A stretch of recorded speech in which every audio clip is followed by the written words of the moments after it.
હાલો મિત્રો હે ને અટાણે રાતના વાગ્યા છે કમસે કમ 11:30 જેવું અને અટાણે હે ને હું આવ્યો જેથી આમાં હોય તમને સેટઅપ હજી બતાવ્યું નથી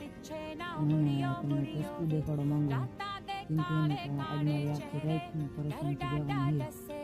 છે દેખાડો જો હે ને ભાઈ આ પંખો હે ને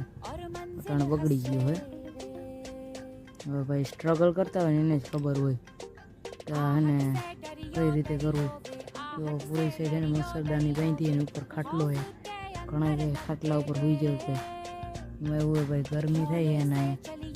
જો પંખો બગડી ગયો હવે વિચાર કરો આ સમયેથી જો મુસીબત આવતી જ હોય આવી મુસીબત આવતી જ હોય આપણે પણ એમાંથી જો આપણે પાછળ હટી જઈએ ને તો આપણું ક્યાંય ભેગું થાય એમ નથી પણ અટાણે હજી વિડીયો બનાવવો જોવાય હજી ક્યાં સુધી હોઉં ને